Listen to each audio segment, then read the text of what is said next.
This episode is brought to you by the CNY Women's Network, a media and PR company connecting and celebrating women professionals, entrepreneurs, and leaders across Central New York.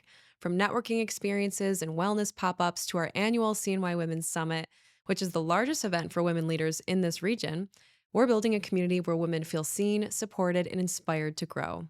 We're currently partnering with sponsors for our 2026 event season, including the CNY Women's Summit, our walking club, co-working meetups, fitness pop-ups, editorial campaigns, you name it. If your brand is passionate about empowering women and making meaningful community connections, we'd love to collaborate. You can start the conversation and learn more by heading to cnywomensnetwork.com/opportunities. That's cnywomensnetwork.com/opportunities. Now let's get into today's episode. Welcome back to Cultivate CNY. I'm your host, Alex Canavan, and today I'm joined by Dr. John Torrens. John is an award-winning professor of entrepreneurial practice, a 3-time Inc. 5000 entrepreneur, and a leading voice in entrepreneurship and high-performance leadership. He's a faculty member at Syracuse University's Whitman School of Management and co-founder and president of Sprout Therapy Group. He's also an early-stage investor, TEDx speaker, and author of Lightning in a Bottle, Empowering Entrepreneurs to Turn ADHD into an Advantage. As host of the Total Entrepreneur podcast, he explores how founders can elevate their mind, body, and spirit for peak performance. Today, we dive into his entrepreneurial journey, his strategies for innovation, and how prioritizing mental, physical, and spiritual health can transform anyone's leadership. So, without further ado, let's get into it.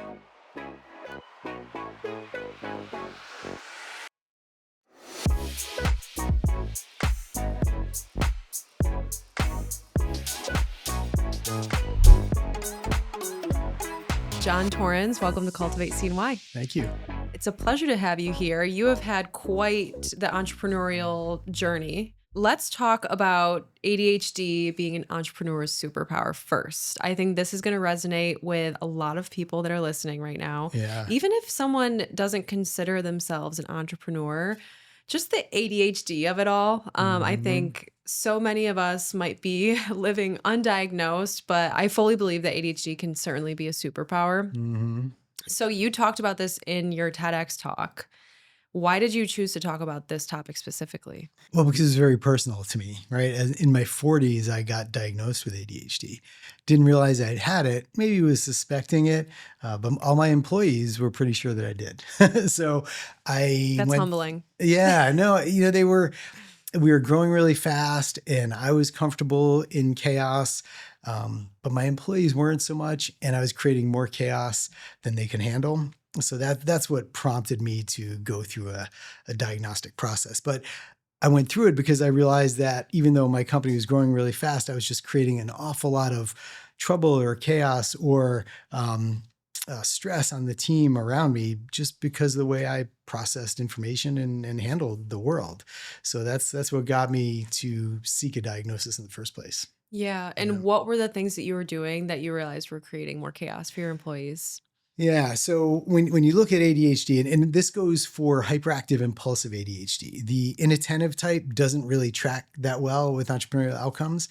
But if you're hyperactive and impulsive, those things often lead to entrepreneurial success. So things, shiny object syndrome, for example, right? Where you're focusing on this one thing and then something else catches your attention and you want to go focus on that. That can work really well for you if you're identifying new opportunities and chasing them down before other people can. But it can work against you if it's shiny object syndrome and you can't finish the last thing because you're on to the next thing. So that was me. Or, for example, we'd have a strategic planning meeting for a day or two, and we'd set our direction. And then the next day at the water cooler, I would just be talking about some cool thing I thought of, and, oh yeah, we should go do this. And it would just freak everybody out because we just spent 2 days setting our direction, saying this is what we're going to do. We tasked everybody, we resourced it properly, we knew what we were doing. And then all of a sudden I'm spouting off about the next great thing I want to do. And people are like, well, how are we going to resource that? Who's going to do that? And I was just like, I'm just thinking out loud, but it was important to understand that thinking out loud had real repercussions. So shiny object syndrome or just having ants in my pants, or a lot of founders will, fire off emails to people at all hours of the day, not really expecting a response, but just, just doing it because it's on my mind, and it would freak people out or get them nervous. Oh, the boss wants me to get back to him right now. So those types of things were very common. Or just, just not following processes and procedures that we had laid down. Like I was the worst offender of all that, so that would drive people nuts. As the founder, Mm-hmm. I think it's one thing to listen to your intuition, to like really follow your gut. Mm-hmm. But like you said, if you're laying down processes and procedures that are not being followed Mm-hmm. by the founder, I'm sure must be frustrating for the people that are working for that person. Apparently it is. Yeah. What did that look like upon getting that diagnosis and then kind of recalibrating how you lead people? So the process was very interesting, right? So, I had to go through a battery of tests, and then I had to write to my parents and ask them to send me all my report cards from when I was a kid, because they wanted to do this full review of my academic and medical history. And as we were going through all the comments on my report cards, elementary school, like kindergarten through sixth grade, the comments were like, John finishes his work early and then, distracts the other kids in class, or he'll speak up without raising his hand, or he's a distraction to other students, or, things like that. So it was very clear that I've had this my whole life. It was just becoming a problem for me as a founder with a growing company. Yeah. And I'm not sure if I answered your question. So a little ADHD moment there. Well, yeah. So, I mean, how did you start to correct these Oh, things? right. Yeah. How do you start leading people differently? So I did the medication route at first, because that's just what you do, right? Mhm. And what I learned was that for me, and I don't want to minimize the value of medication for people, because it can be profound in terms of the positive impact. But for me, it didn't work, right? So I tried, Ritalin, then Adderall, then Vyvanse. Vyvanse seemed to be the one that helped my symptoms the most, but my appetite was suppressed. I wasn't sleeping. So I wasn't eating well. I wasn't sleeping. And those two things have a negative impact on business performance as well. And as a matter of fact, they sort of reversed any of the benefit from my ADHD in the first place, like my ability to think quickly on my feet, pursue new opportunities, things like that. So I wasn't eating, wasn't sleeping, wasn't creative, wasn't quick thinking like I was. So I just got off the meds altogether, and I went down a completely different path and decided I was going to try to manage this on my own, which I've done pretty well with different degrees of success. So the way I really do it is just to think of it in two ways: to manage, my input and my output. So what am I taking into my body? Am I avoiding, sugars and dyes and late day caffeine? Am I eating whole foods? Just the basics, right? Am I getting enough water? Am I avoiding alcohol as much as I can? Am I supplementing where it makes sense? Because I test my blood biomarkers every quarter, right? Cool. So things like that. And then in terms of your output, are you doing things that you are uniquely good at? So, instead of doing the things that I'm not good at and I don't like to do and that I procrastinate and put off, can I find somebody else to do that? Somebody who likes to do those things? And can I do the things that I'm uniquely qualified for that nobody else in the organization can do? And then in terms of output, am I moving my body? Do I have a movement practice? Do I have a gratitude practice? Am I able just to output and do things that are productive for me? So managing what comes into my body, not just through my mouth, but through my eyes and my ears, right? So instead of having 3 screens going, with WhatsApp for messaging, stock ticker and Outlook, I close all my screens and focus on one thing. What kind of media, what kind of information am I consuming? That all has a big role as well. But for me, the biggest thing was getting my sleep under control, making sure my diet was whole food forward, and also making sure I had a movement practice. The movement is huge. Yeah. I went off of ADHD medication, I think 4 years ago now. What were you on? Adderall. Adderall. Okay. Yeah. Yeah. I had to, I really wanted to, I don't know. I just didn't love the idea of it anymore, Mhm. and ADHD was something I always struggled with. I think in my adulthood, I felt like the symptoms worsened because I didn't have the structure of being in school anymore and like really having that Mhm. routine.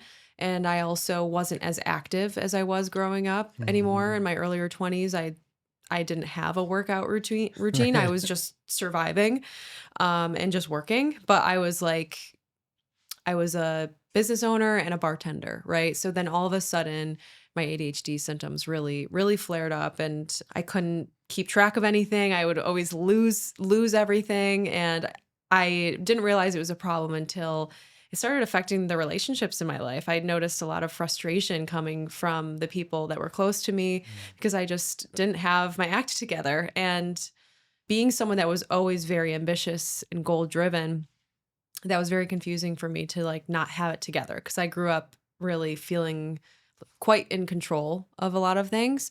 But one of the biggest proponents of my focus now has a lot to do with movement, I think. Mhm. So much that I find it hard to sit down and work at this point, which Mhm. is my current dilemma because there's certain things you just can't do on your phone. Right. But like truly, I have to work out every morning, and then usually, especially when the ADHD really creeps up, I use my walking pad a lot, and we'll Mm. just like try to take as many meetings as possible from my walking pad, Yeah. answering emails, just communicating, all the communicating I have to do. I try to do a lot of that walking just because it's just there's so much going on when you're Mhm. running a Yeah. company, a new company, right? And Mhm. there's just so much energy, I think, that gets built up in the body throughout the day. Yeah, and we need that dopamine, right? That gets released when we move. Yeah. But back to the medication. It's interesting because it seems to me that we rush to medicate young kids, especially because it's convenient for the adults in their lives, right? And and, Hmm. and I don't mean to disparage anybody who really needs it to focus, right? But if we can't manage the young kids, and they don't fit into the mold, we just medicate them so that they do. And I think that we lose a lot of their potential by doing that because we're kind of dampening what makes them special or makes them interesting. So when I talk to parents who are concerned about an ADHD diagnosis, I encourage them to work with their doctor to find a med that works, but also to be aware that sometimes they may not find one that works holistically for the child. So I think that's an important thing to think about. Meds can be really great, but there's a downside as well. Yeah, Yeah. absolutely. And I have a sibling that was always medicated for his ADHD. And, I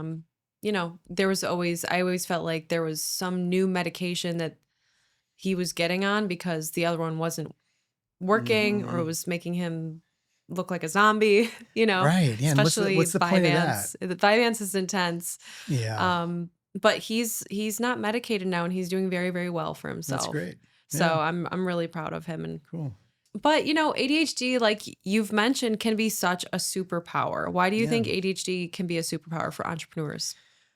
So if you think about entrepreneurship, right? It's resource scarcity. It's a little bit of chaos. You have to think quickly, act quickly.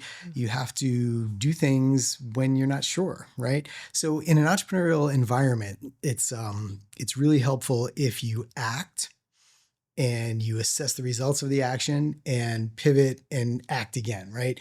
Whereas in a non ADHD brain, you have to plan, then act, then evaluate the results of that action, right? And if you have ADHD, you're very, very good with just acting first, right? Sometimes that works against you, but you're not afraid to take action before overthinking it. And that's one of the hallmarks of hyperactive impulsive ADHD is what we call lack of premeditation. So lack of premeditation can be bad if you're just leaping without really looking where you're going, but it can be really helpful for you if you don't have to overthink things, right? You get into this analysis paralysis like a lot of people do, and they can't take that first step because they're overthinking it, or I'm Hmm. not ready yet, or I haven't thought it through.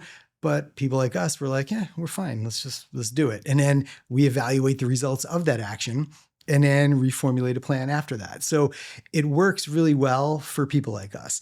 The other thing that's helpful is that there's this inherent optimism, right? So with ADHD, you recognize risks, maybe, but chances are you're just good with the worst case scenario if the risk actually comes to pass. But we're also very optimistic. We don't often look at the downside. We focus on the upside. And that's a hallmark of hyperactive impulsive ADHD too. So yes, you can have this new opportunity And all we think about is what's going to be great that comes from it, right? We think about all the good things that are going to happen when we pursue this opportunity. And it's important for us to have people on our teams that say, wow, what about this risk we need to manage? Or what if this happens, right? Because that's not my thing. Like, I don't like to think of all those things. It's not that exciting. It's not that, it doesn't fire me up, right? I like to think of all the good that can happen and chase that. So I think that optimism and just the way we think through our planning and our actions, it just lends itself really well to it. Yeah. And, heavy on the making sure you have people on your team that are able to balance that out. Yeah. So totally. I'm super lucky to work with some people that keep me grounded, because I'm definitely, I definitely do get some shiny object syndrome. Yeah. I have no problem diving in head first, without fully assessing all the risks. But of course, I think with time, being a young founder, I feel like you're just like, I'm in this era of learning right now. Like, it's okay for me to mess up. It's okay for me to lose money and make mistakes. As long as you're not literally tanking your company in the process. But I'm just personally, I give myself a lot of grace, I think, for the mistakes that I've definitely made along the way, because, I'm that much smarter now, but also you have to be willing to try and to take that risk, especially if you're an entrepreneur. Yeah. What are you going to do? Beat yourself up about it? It doesn't make any sense. It's over and done with, right? Yeah. So the other thing about entrepreneurship and ADHD is that we tend to gravitate towards self-employment or our own venture creation because, like we talked about off air, we don't really make great employees in the first place. So a lot of times that corporate path isn't necessarily available to us because we haven't bought into that credentials arms race throughout junior high school and high school, where we have to be the best possible candidate to get into the best possible school, to get the best internship, to get the best job 9 to 5, and then sleepwalk our way through lives in a corporate structure, right? So because we don't do that and we look at the world a little bit differently, sometimes we're not that employable or we don't make the best employees. So I think self-employment or entrepreneurship is just a natural path. Yeah, I 100% agree. I love to talk. I don't love to talk about it because it kind of, every time I say this, if you say it to the wrong person, people kind of look at you sideways, but I'm like so unemployable at this point. Yeah. Yeah. I mean, my job at Syracuse University is the only real job I've ever had, and it's academia. So it's not necessarily like a regular 9 to 5. There's a lot of freedom and flexibility, but still it's, I'm an employee of an organization and that's worked fine for me. But prior to that, I haven't really had employment except for jobs I've had, created myself. Yeah. Yeah. Let's talk a little bit more about your experience and your entrepreneurial journey. What was the first business you've ever started? Well, it's the business I still have now. It's similar. So it was an early childhood company. So I'm a speech language pathologist by background. That's what I went to graduate school in.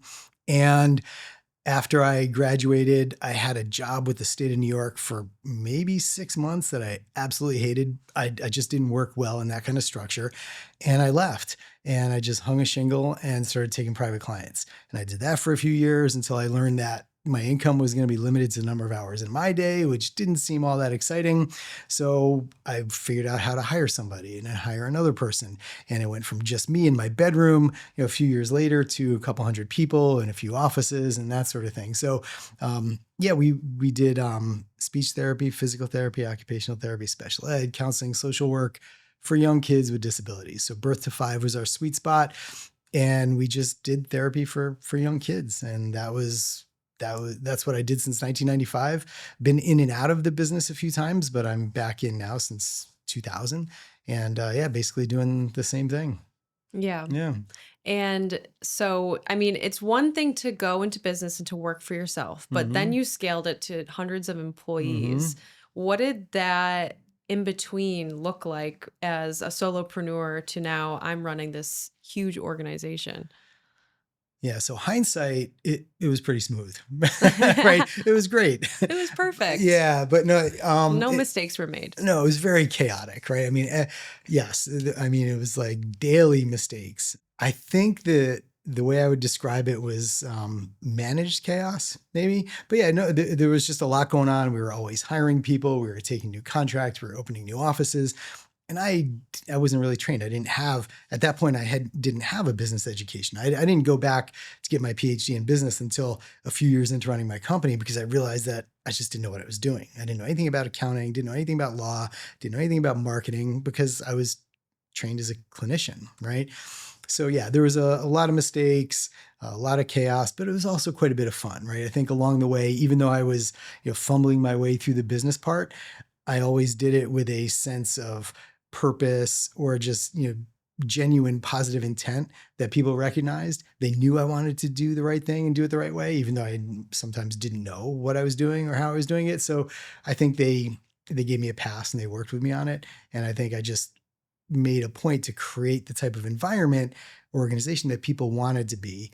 And I was lucky that they would give me a pass when I would make mistakes or screw up or something like that. Yeah. Yeah. I think genuine positive intent goes a long way, Yeah. especially as a young founder, because you're not going to have it all figured out. And I Mhm. really rely on that heavily. Is like, I've made plenty of mistakes. I've miscommunicated. I've not communicated, but truly wanting the best for your company and for your employees, and being open, honest, and taking accountability will get you far. Yeah. People will give you grace if that's the Yeah. case. Yeah. Just doing what you say you're going to do. Yeah. It's as simple as that. For me, it was. Yeah. Yeah. Yeah. Have integrity. Hmm. You can't build a business without that. Yeah. What patterns have you seen across all of your ventures that you think have consistently led to your ability to scale them? I think a little bit of fearlessness, maybe naivete as well. So, knowing that you're going into the unknown, or knowing that you're about to make a big commitment, or lease a bigger space, or hire an expensive executive on your team or something. And maybe you don't have it all figured out, but you know you need to do it, and you don't know exactly how it's going to work, but just going for it anyway, which I know could be terrible advice for some people. But for me, I think just having the courage to take those leaps was usually the defining factor. How do you teach your students to think about strategic focus versus just like chasing every opportunity that comes their way? I think that that's something that, especially as young founders, struggle with. Me personally, there's a time and a place where you need to say yes to everything, but then there's also like, I think the best skill you can learn as a leader in general is how to say no and what to say no to. Absolutely. Saying no is liberating, right? Because it gives you your time back. Yeah, So a lot of the students that it's were huge. that shiny object syndrome is so prominent, right? And especially when you're first starting out, like, you want to have your own venture, and you're trying to solve problems and get product market fit and find people who want to buy what you think you're going to sell. And so there's this tendency to jump around and iterate or pivot a lot, which is good if you're taking market feedback before those pivots. But a lot of times it's just, trying different things out to see what sticks, which is also great. I think the biggest thing that helps my students and helps me as well is the pause button. So now, before I make any big decision, I usually won't do it the same day I'm thinking about it. I'll just sleep on it for a night or two. I've learned a few things in the past about how I process information and what it looks like when I'm not functioning well and I think and act too quickly, versus when I am functioning well and I think and act pretty quickly. And when I am functioning well, it's because I take a day or two to pause and talk to some trusted people about it. I can still act and think quickly, but I don't have to leap without really thinking it through. So the pause button is super helpful. Yeah, I just hit the pause button recently. I went out to Vanderkamp. Have you been there? No. It's lovely. It's magical. But I fully believe in that, and that's something that I'm really trying to do more of. Hmm. Because I think that oftentimes we were easily influenced, and especially if you are like where I'm at with the company that I'm running, it's very social. Like I'm always out and about connecting with people and hearing a lot of ideas. You should do this. I'd like this.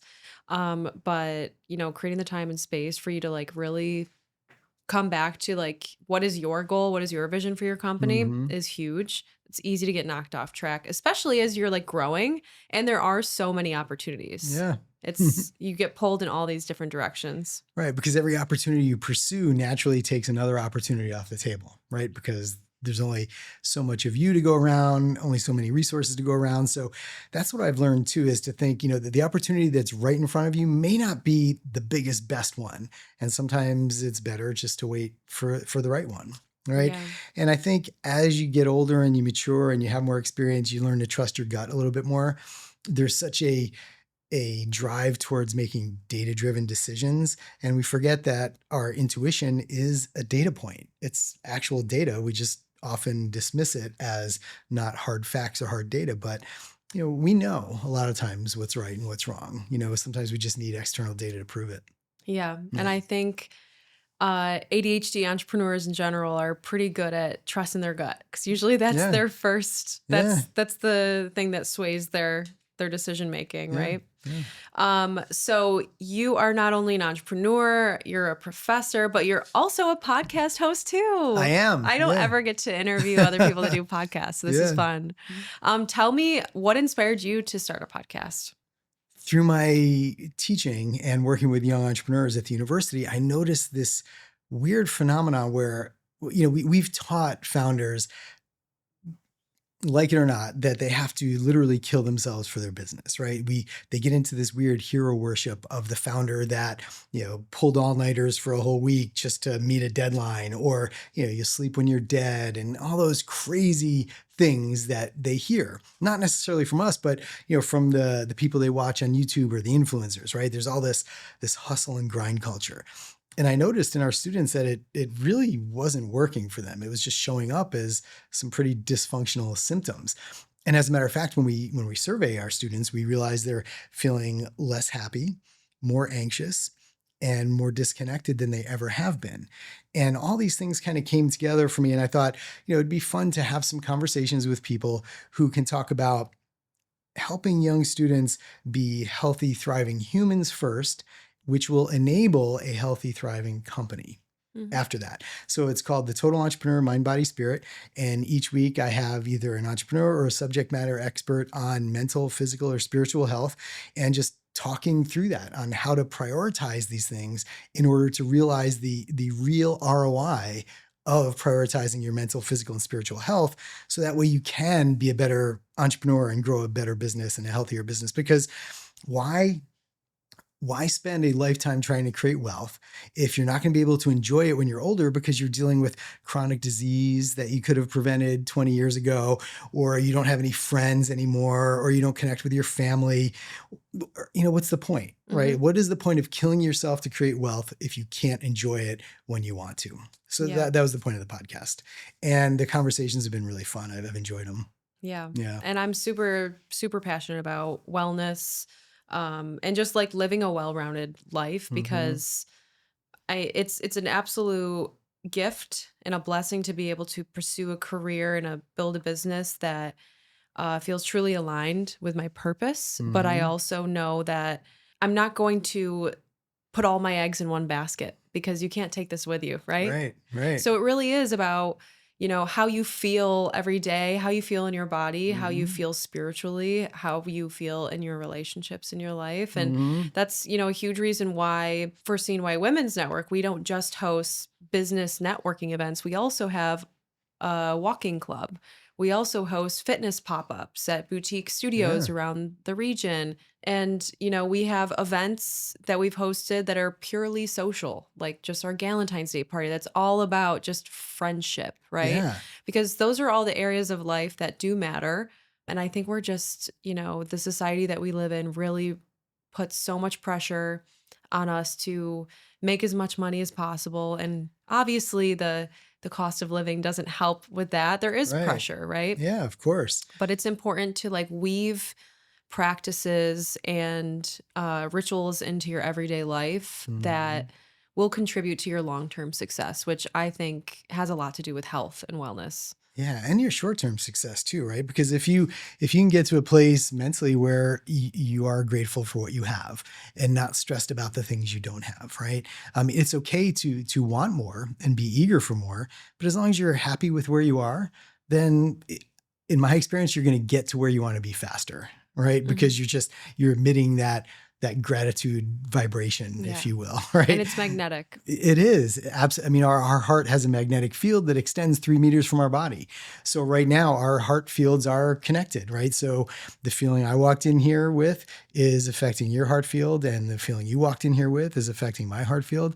And that's something I work with young entrepreneurs on a lot too. Just how you show up. What are you feeding the field? Like, what is your team getting from you when you walk in the door? Are they getting rushed energy and stress and anger, or are they getting, gratitude and joy, or just some of those things that actually help people perform better? Yeah, gratitude is so grounding. Yeah. I actually just posted on my Instagram story today a screenshot of something in my notes app that I started a few weeks ago. It's just things I'm grateful for. And whenever I am feeling anxiety or just like very scattered, I pull that note up, I read everything that I've written down, and then I add one more to it. That's great. And I think our morning routine is something that should be, especially for entrepreneurs that have to are responsible for guiding themselves and setting a structure for their own day. The morning routine is sacred and it's very important. Yeah. I would love to hear about your morning routine. I'm sure you've got a good one. Yeah. So it varies a little bit. So I don't do the same thing every day, which I'm sure you can relate to, right? Because that gets boring. Yeah. But what I do is I don't even leave my phone next to my bed anymore. I just put it either on my desk or in the bathroom or somewhere out of reach, because I just don't want to deal with it, right? I don't want it and plus I don't want the electromagnetic frequencies affecting me when I sleep anyway. So Yeah. I avoid that altogether. I put my phone on airplane mode. Yeah, I do that too. Yeah, it's I great. have noticed a difference. I do Yeah. get deeper sleep when I do that. Yeah, and I see you wear an Oura ring. Yep. Yeah, Got yeah. my little Oura ring on. I love to look at my sleep metrics. I'm very serious about sleep. Yeah, so that has been a major thing for me. It's just prioritizing my REM sleep, because a year and a half ago I was getting crappy REM sleep. It was horrible. So I went on this, crazy journey to try to improve it, which has been great. But my morning routine actually, and my REM sleep has improved because of my morning routine, oddly enough. So the first thing I do when I get up is I get outside. I try to go for a walk, or if I don't want to go for a walk, it's like too snowy or something, I'll just bundle up and I'll go outside just to get that natural light in my eyes. Mm-hmm. The natural light in your eyes sets the stage for your sleep that evening, which I didn't realize until I just learned that over the past year. But I do try to take a walk whenever I can. I try to delay my caffeine intake by 90 minutes because I don't want to spike my cortisol and kind of ruin my sleep the next night. So I'll take a walk, wait 90 minutes for my caffeine. After my walk, I'll usually get in my infrared sauna if I'm here in Syracuse, or I have a home in Costa Rica. So if I'm in Costa Rica, after I surf, I'll go in my cold plunge. So I'll do some sort of, temperature exposure, depending on where I am. And then after that, I'll usually journal. I've been keeping a journal since 1990. And it is so cool to be able to read back on things. Yeah. So yeah, it's you and a gratitude practice as well. Now, do I do all of them every day in that order? Of course not, just because life happens and, that's just the way I'm wired. But I'll do probably 80% of them roughly in that order almost every day, Yeah. Yeah. Yeah. I am embarrassed to say this, but I just started a journaling practice this year, just a few months ago. Cool. And I will completely say it's changed the way that I live my life. I feel like it's given me permission to feel my feelings, but also to be able to like process them and keep it pushing. Yeah. I think, not only is movement for me something that's been a huge avenue for me to release and to process emotions, I guess you could say, but journaling has certainly been a way to, I think I describe it as like a place to tell the truth. Because, especially if you're a leader of any kind or just a human being at this point, like we have to show up in a lot of areas of our lives and put on a brave face and perform for people. Yeah. Like that's just our role. So especially if you're in a very performative role, like I feel like my job is to hold space for people and to be exactly who people want me to be. I love to be a source of light and hope and inspiration for people. And I think that that's my gift. But what I have neglected for so long is giving myself the opportunity to tell the truth, and to just completely process and own Yeah. things, right? So journaling has been huge. Do you use a prompted journal, or is it just free form, or how do you do it? It's really just like free form. And I can tell at this point when I need to journal Yeah. because the thoughts will be swirling and I'm Uh-huh. like, I'll end up thinking about the same thing. It'll just be rumination, you Uh-huh. know? Yeah. Yeah. And I'm like, you know what? I think I need to write. Yeah. And really, truly writing it down gets rid of it. Yeah. Or what I found too is writing it down will sometimes make it happen. So I use my journal now, like, yes, just to record, stream of consciousness thoughts, things that are on my mind. But I also use it now to like make predictions or just to make plans or manifest things. Like the stuff you write down, if you write it down over and over, it almost has no choice but to happen for you. So that's been kind of a fun practice for me too, is just using it to, say, hey, this is what's going to happen in my life. Yeah, Yeah. no, I've used it for that too. Yeah. I've been like for the last few months, I've been in a pretty big like life transition. So I've used it lately a lot for that. It's like, Yeah. what do I want? What do I want to attract more of in my life? What do I want my life to look like? I feel like growing up, I was like that kid that always had a plan to share with like whatever adult was talking to her. It's, Alex, what do you want to do after high school? And I would have the plan. Nowadays, I feel like, oh my gosh, I don't know what life looks like in 5 years, but I think Yeah. it's still important. It's important to be flexible and to be Yeah. open, Yeah. which I'm very good at that. But recently I've been like, no, let's start casting visions. It doesn't need to be a plan, but Right. we need to have a vision for Yeah. the long term. And, I'm not even very specific with it. Usually it's just like things are going to be awesome. I don't know exactly how, but I just know it's going to be really incredible. And that's what I keep telling myself. And I don't know, I feel like it's been working for me Yeah. for the most part. Right. So I don't really, and that's the weird thing. Like, you teach entrepreneurship, you're an entrepreneur, you feel like you should have a plan, right? A 1-year plan, a 5-year plan, and so on. And I don't really have a plan as you might define it that way, right? My plan is that things are going to be amazing. That's my plan, right? And then how we get there, like the short-term objectives, those kind of, those are, those happen on a regular basis. But I think just saying, hey, it's going to be amazing, or like when I really want something to happen, I'm always careful to say, okay, this is what I would like to happen, but it's either that or something better. So if I don't get that, it's going to be something better.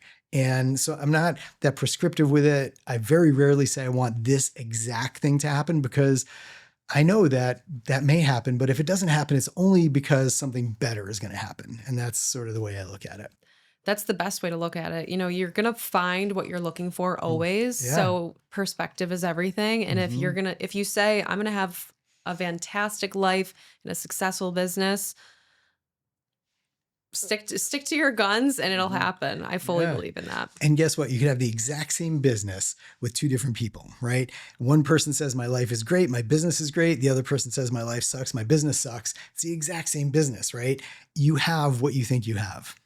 Yeah. Yeah.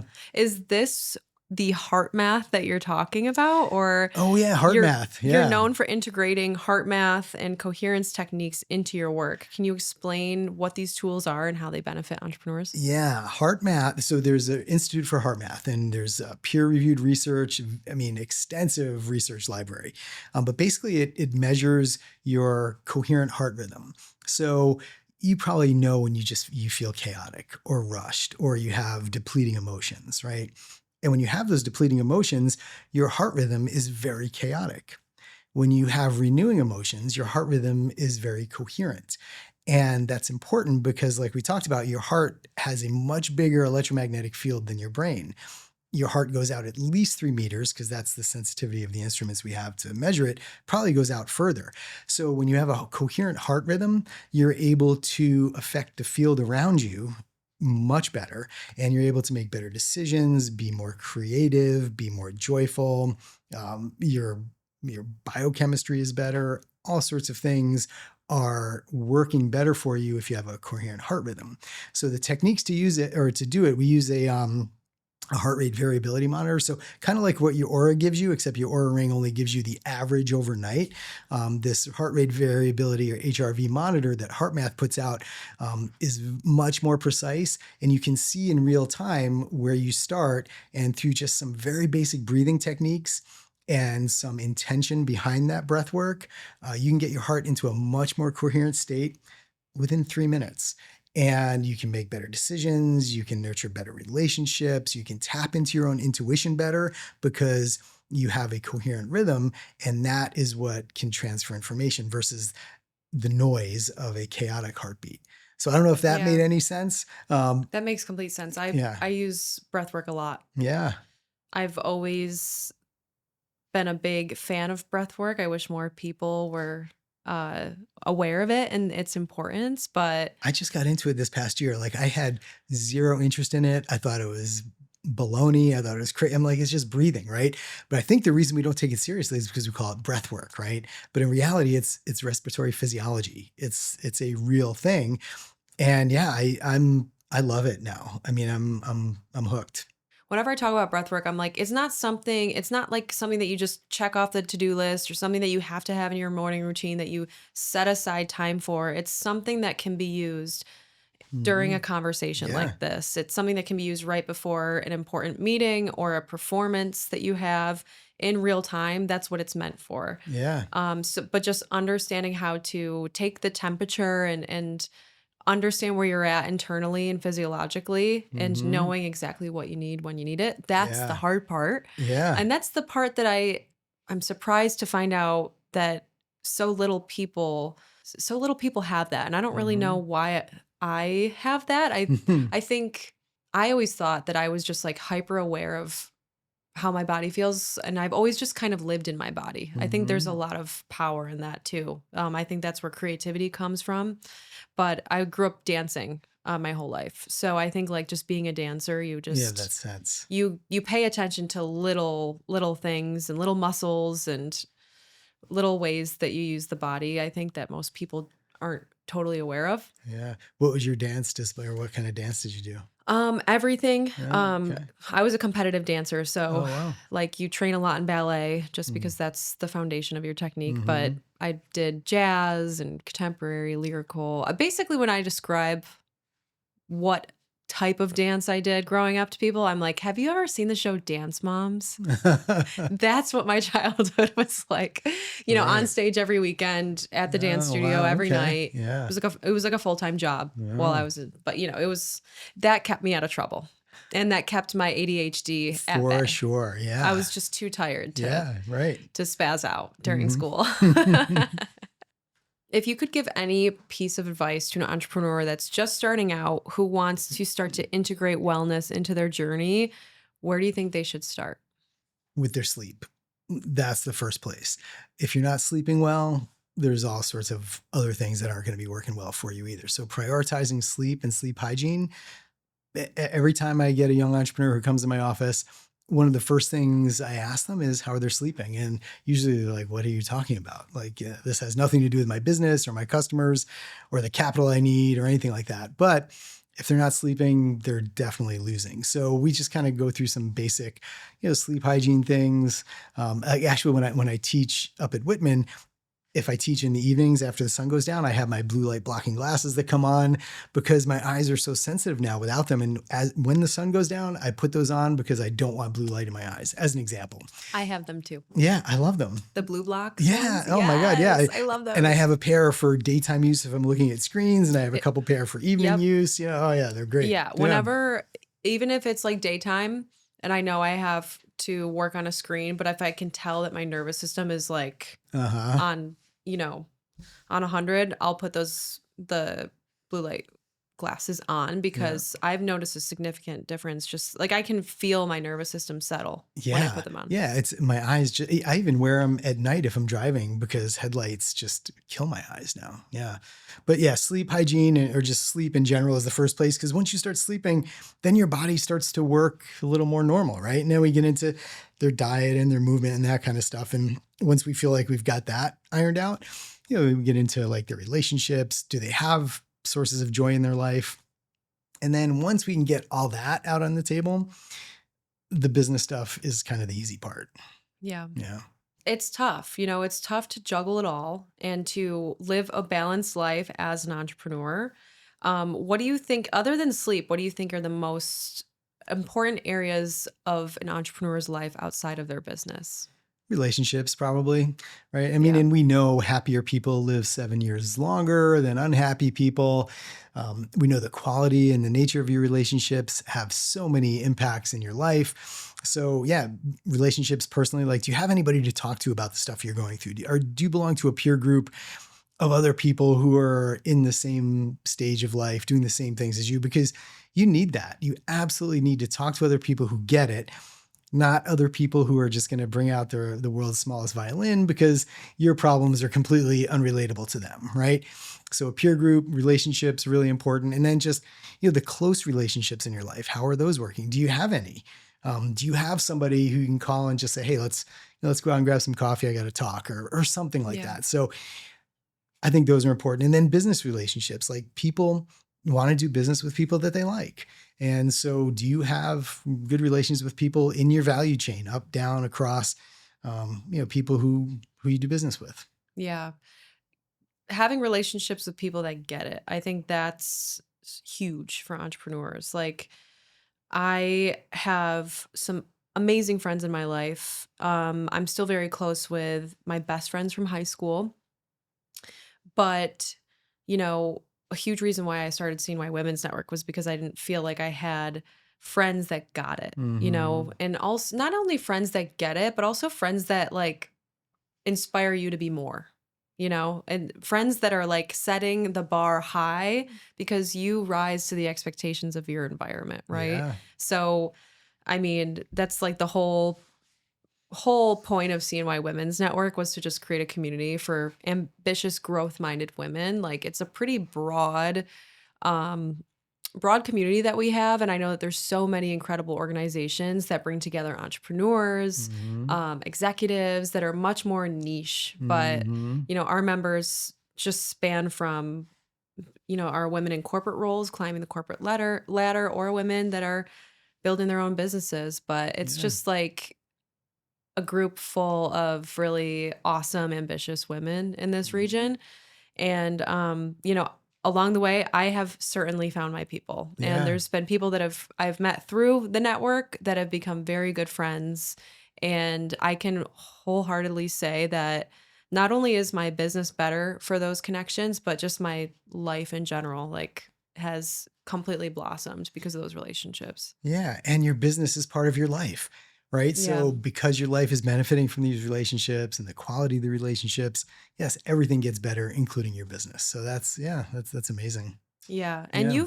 you are a part of Young Presidents Organization, which Yeah. is a very, very huge accomplishment. What have you noticed from being a part of an organization like that? Well, it's very humbling, right? Because no matter how well you think you're doing, there are hundreds of people who are doing way better, right?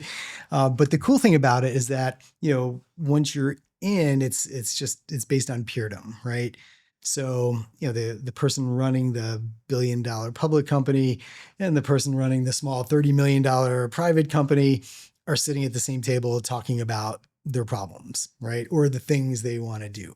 So one of the favorite things for me is just learning from other people who have been there and done that, especially their problems, right? Because whenever I think I've got big problems and I hear somebody else who's had a much bigger problem and survived it, that makes me think I can do that too, right? I can survive this. So what I've learned is that nothing lasts forever.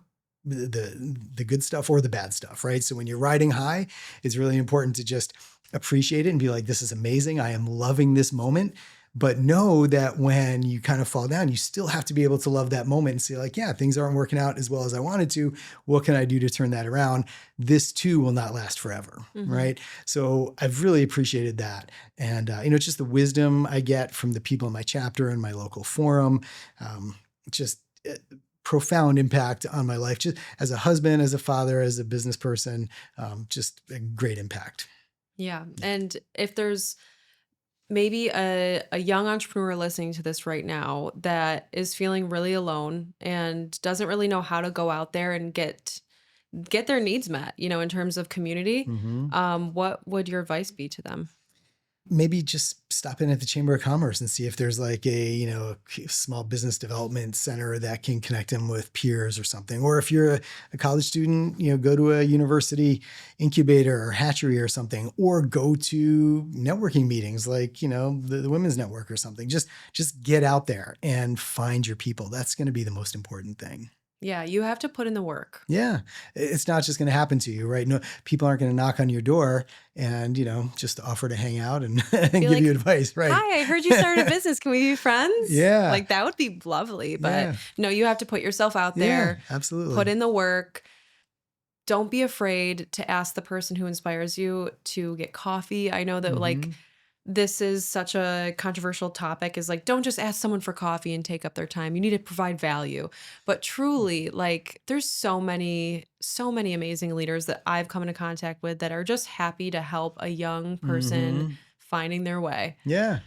And, the person who's got those hard guardrails on their time, like, hey, I don't do coffee chats. And I've met people like that, which is great. They're at a point in their development where they just don't have time for that and they can't do that. And that's great. But there are also people who are more than happy to do it, right? They're at a point in their life where they want to help the next generation, or they just appreciate that, sometimes the most magic happens through the unexpected interactions with people, right? So you say, yeah, let's have some coffee, right? And even if you say, hey, look, I've only got 20 minutes or 30 minutes or whatever it is, and you put a guardrail on it like that, at least making the contact and having the conversation is worth it. So in general, I will meet with people in person just because I enjoy that and I think it's fun. What I won't do is just, engage in these crazy LinkedIn conversations and that sort of thing, right? But yeah, I think meeting in person and just being open to possibilities that could happen as the result of those interactions is magical. Yeah. Yeah. And it's tough, I think, when you're a busy founder or just a busy person in general, that's maybe you're in a season of your life where you're in a sprint, right? Yeah. And then you get the ask for the coffee meeting and you're like, I really shouldn't be putting my energy there right now. This isn't the time. It's like, how do you navigate that? I've found that to be tough for myself personally, is how do I say no to people that I really don't want to say no to, but I really need to prioritize other things right now. That is so hard. It's tough. But just being authentic and real and giving a real explanation, most people will get it, right? And I think it's important to realize that some people are in that season, and it's easy for somebody like me at my age and my stage of experience to say, oh, you prioritize sleep and you do your gratitude and you do all these things, right? Because I'm not in the middle of a sprint. But I've got the benefit of having sprinted and seeing the negative results of not prioritizing mental, physical, and spiritual health. So I'm much more able to, or willing to, help people realize that. So there's seasons, right? There are seasons in your life and business development where you can't engage in those types of things. But when you are, it's important to be able to do it. Yeah. Yeah. So we are coming to the end of 2025. 2026 is supposedly supposed to be this year that's full of opportunity, new opportunity. I'm like hearing all this stuff about, I don't know, I think in this was like the year of the snake. Have you heard of this? Yeah, and then next year's the the Chinese year calendar. Yeah, yes, and the Chinese, which is like the year of the horse, I think, right? Next year's the horse. Yes. So we probably have the same explore page or something on social media, but it's so odd because I feel like this year it's so on point. Like this year for me personally was full of letting go of things, shedding away any sort of dead weight or just whatever was not serving me, and really figuring out what is and what isn't for me and kind of releasing that. And in this next year, we're heading into the year of the horse, which is all about, courage, new opportunity, abundance, prosperity. So like, what do you have planned for 2026? What do you have on your radar? Any big goals in mind for your business? Yeah. So we're, I can't talk about one of the big ones right now because I just can't. But yes, there are some big things that we are working on. So we're hoping that in 2026 we can have a pretty significant milestone that we hit, and something really cool that will be really great for our employees and our clients and everything like that. But personally, I just want to well, my goal every year is to get a little bit younger every year. So based on my biomarkers, based on my VO2 max, based on my time in this one sprint triathlon I do up in Henderson Harbor, Oh, sprint things like, triathlon. Nice. yeah, I don't do anything longer than that because I just can't. But so I try to be a little bit faster every year, a little bit younger every year, and I realize that there will come a time where that curve just has to flatten out and then go down. But for now, it's been working for me. And, so I take my blood work every quarter, I test my biomarkers, I keep track of my sleep. So if I can improve those a little bit. And the other thing for 2026, I think every year I try to have a word, right? So for 2025, it was adventure. And I was saying yes to things that I normally wouldn't because I didn't have the time or whatever. But I'm like, hey, my word for the year is adventure. Mm-hmm. So I'm just going to go for it. Right. And for 2026, I don't have a word yet. So yeah, but I realize I don't have that much more time to come up with it. But yeah, it'll be exciting when I figure it out. Yeah, we're figuring out that word still. I think this year my word was truth. Yeah, and that keeps coming up a lot. But like I really think this was the year that I learned how to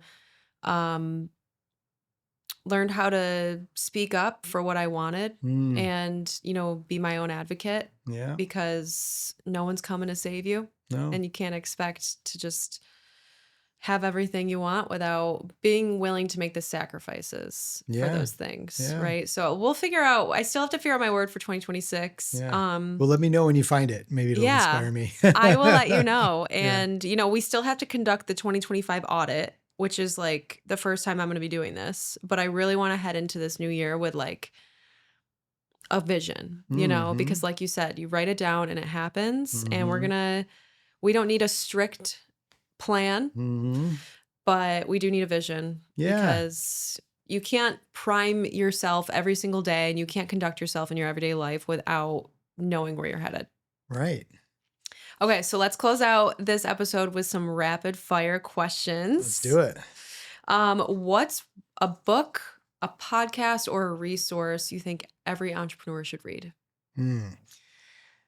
Well, the Total Entrepreneur Mind, Body, Spirit would be the podcast, right. Of course. No, but we'll add the link in the show notes. Yeah, perfect. Thank you. Read John's book, The Total Entrepreneur. Yeah. So it may sound a little weird, but it's a book called The New Business Road Test by John Mullins. I use that in some of my classes, but it's very accessible, very easy. It doesn't read like a textbook. It's very case-based.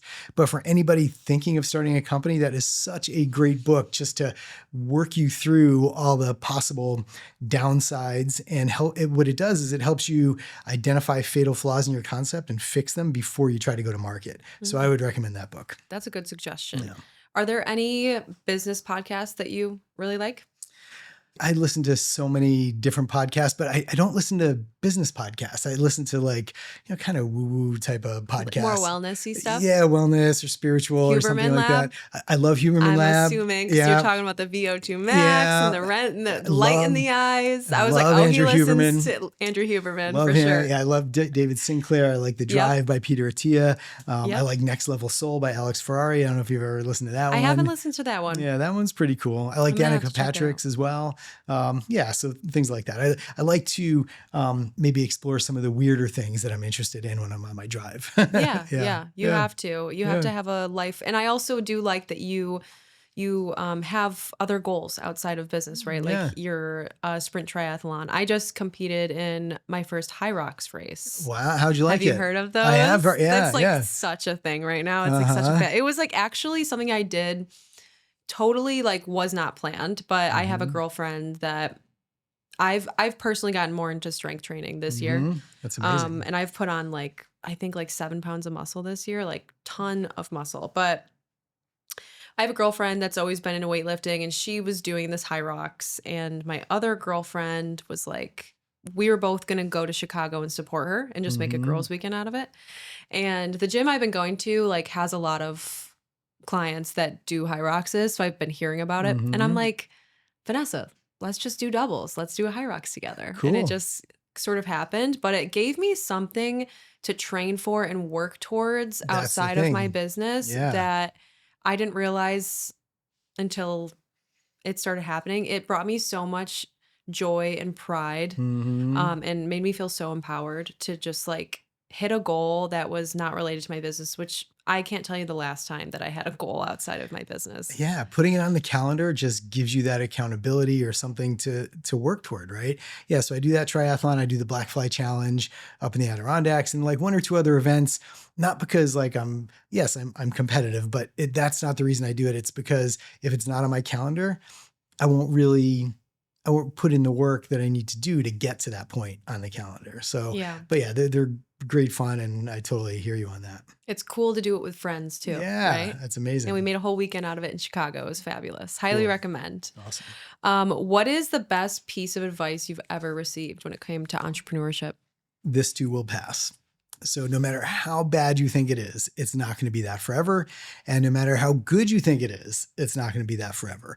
So it's important to realize that things change, things move. Yes, you've got to take action, but don't think that where you're at now is where you're always going to be. It's a humbling, grounding realization. And I think for me, that's been probably one of the biggest things. Yeah. Yeah. Okay, last but not least, John, finish the sentence. Central New York is Home. Actually, I think Central New York is the butt of a lot of jokes, but only if you live here can you do that, right? Like you can't make fun of Central New York unless you're from here, right? It's kind of like making fun of your own family. Yeah. So yeah, I mean, I was in Costa Rica for Thanksgiving break, right? And it was sunny. I was in the water. It was great. And then I came back here, and I had to dust my car off at the airport, right? So it's easy to get into these feelings of, this place is horrible. It's snowy. It's cold. But, it's the people, it's the relationships. There's a lot of cool stuff going on. And to me, it's home. Yeah, Yeah. absolutely. It's not a bad place to call home. Not at all. Yeah.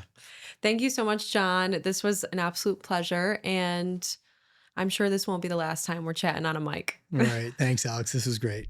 All right, guys, that's it for this week's episode. Thank you so much for tuning in to Cultivate CNY. If you enjoyed this conversation, I'd love it if you left us a quick review and made sure you're subscribed so you never miss an episode. And if something in today's discussion resonated with you, please share it.